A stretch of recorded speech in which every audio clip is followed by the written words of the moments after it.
você? Eis a questão. Fala galera, beleza? Sejam bem-vindos a mais um vídeo do canal Datavênia, o seu canal de informações jurídicas no YouTube. Hoje eu trouxe uma curiosidade interessante para vocês. Vocês sabiam que tem como aprender sobre direito constitucional com os filmes de Star Wars? Arthur, mas você tá falando de Star Wars? Isso aí é um canal de direito ou é um canal nerd? Minha gente, eu tô falando de direito e vou provar para vocês. Esse vídeo ele vai ser dividido em 3 partes. A primeira parte, nós vamos explicar o poder legislativo, na segunda o poder executivo e na terceira o poder judiciário. Exatamente, nós vamos explicar a tripartição de poderes, sobre a ótica de Star Wars e como isso pode mostrar pra gente e explicar melhor como funciona essa questão da tripartição de poderes. Vamos lá! No filme, quem já assistiu, inclusive se você não assistiu, recomendo demais que assista. Nos 3 primeiros filmes, e aqui eu vou tratar 3 primeiros filmes da ordem cronológica, tá gente? Volume 1, 2 e 3. Nos 3 primeiros filmes é possível observar como funcionava a República Intergaláctica. E aí, óbvio que a República ela julgava e tinha representantes de vários planetas. Trazendo para a nossa realidade aqui, nós vamos estar sempre falando de representantes do povo na nação brasileira, tá certo? Lá na República, você poderia observar no Senado, que seria o poder legislativo no filme, que existiam vários senadores que representavam os interesses do seu respectivo planeta, e é possível observar que ali eram feitas votações, deliberações sobre as mais diversas situações envolvendo a galáxia de um modo geral, e também os planetas de forma individual. E lá no filme você percebe que existe uma figura que é semelhante ao presidente, que seria representado o poder executivo, certo? Que é o chanceler supremo, que vem a ser o Palpatine lá na frente, que depois a gente vem descobrir que ele é na verdade o imperador que queria dominar tudo. Ah, você não sabia disso? Meu amigo, eu sinto muito, que essa época não é mais spoiler não. Pois bem, o poder legislativo lá é representado pelo Senado Galáctico e cada um representa o seu respectivo país, seu respectivo planeta, desculpa. E aqui funciona mais ou menos assim. O poder público ele é dividido em 3 poderes. O poder legislativo, o poder executivo e o poder judiciário. O poder legislativo, ao contrário do que é mostrado no filme, ele não é composto só pelo Senado. O poder legislativo é exercido através do Congresso Nacional. Está previsto no artigo 44 da Constituição Federal, que fala o seguinte: o poder legislativo é exercido pelo Congresso Nacional, que se compõe da Câmara dos Deputados e do Senado Federal. Ou seja, aqui no nosso país não existe só o Senado, também tem uma Câmara de Deputados. A Câmara de Deputados tem um volume de deputados muito maior e cada estado vai ter seu limite ali a depender da legislação complementar, como que vai determinar isso. Se você quiser que eu fale mais especificamente sobre a Câmara, deixa aí nos comentários. Arthur, comenta mais sobre a Câmara e o Senado especificamente.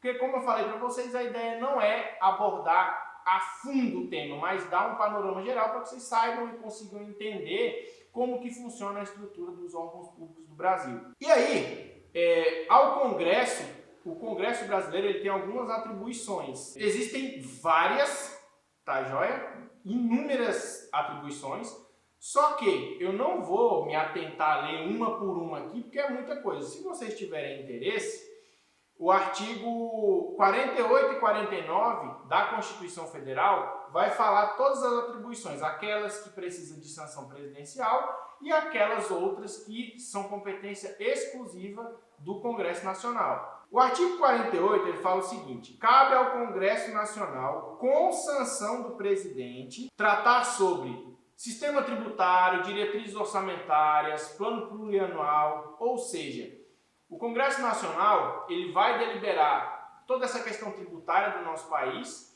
e também vai fiscalizar e estipular as diretrizes orçamentárias do ano seguinte, como é que vai ser, quais serão os gastos, para onde esses gastos vão, o que representa cada gasto, tá joia? Já o artigo 49 da Constituição, ele prevê tudo aquilo que é competência exclusiva do Congresso Nacional. Ou seja, o Congresso Nacional ele deve fazer aquilo exclusivamente. É só ao Congresso que compete aquilo, não a mais ninguém. E eu gostaria de destacar algumas aqui.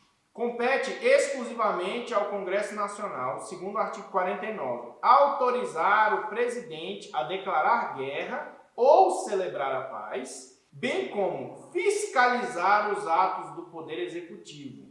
Pessoal, e aí eu gostaria de fazer um adendo que muitas pessoas confundem essa questão. A tripartição de poderes ela existe para garantir o Estado democrático de direito e é garantido a autonomia entre esses poderes, certo?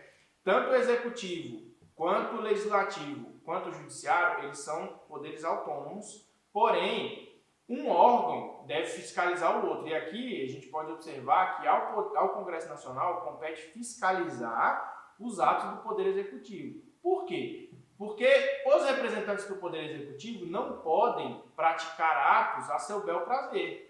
Eles têm uma Constituição que eles devem seguir, assim como todos os outros poderes e assim como todos os outros cidadãos brasileiros. E eles são submetidos a essa norma máxima no nosso país e devem seguir toda essa normatização. E é competência do Congresso fiscalizar os atos do Poder Executivo para garantir que seja cumprida a norma, seja cumprida a Constituição e todas as outras legislações pertinentes. E também é o Congresso que vai declarar guerra ou celebrar a paz. E aí, caso seja necessário, vai ser feita uma votação no Congresso para determinar se nós vamos ou não entrar em guerra ou se nós vamos ou não, após entrar em guerra, celebrar a paz, certo? Outra competência que é interessante destacar está prevista no artigo 61 da Constituição Federal, que é a iniciativa para criar leis cabe ao Congresso, ao presidente, ao Supremo Tribunal Federal, aos tribunais superiores e à Procuradoria-Geral da República. Ou seja, a iniciativa para criar leis cabe a todos esses poderes, tanto ao Congresso quanto ao presidente, ao Supremo, ao Procurador-Geral da República ou aos tribunais superiores. Esses entes públicos, eles podem falar, olha, eu acho que seria interessante criar essa lei assim, assim, assado. E aí vai ser submetido ao Congresso Nacional, olha, teve a ideia assim, assim, assado, que é interessante implementar por conta disso, disso, disso, e aí vai para votação, vai para o pleno, vai para as respectivas comissões, provavelmente vai passar pela Comissão de Constituição e Justiça, e vai para o pleno para ver se é ou não interessante para o povo, certo? Lembrando que o poder público, ele existe para o povo, pelo povo, em favor do povo, certo? Toda a norma brasileira, para que se garanta o Estado democrático de direito, é imprescindível o exercício autônomo desses poderes. Porque senão a gente não tem democracia, gente. Tem muita gente que hoje fala em fechar o Congresso, encerrar com isso, acabar com aquilo.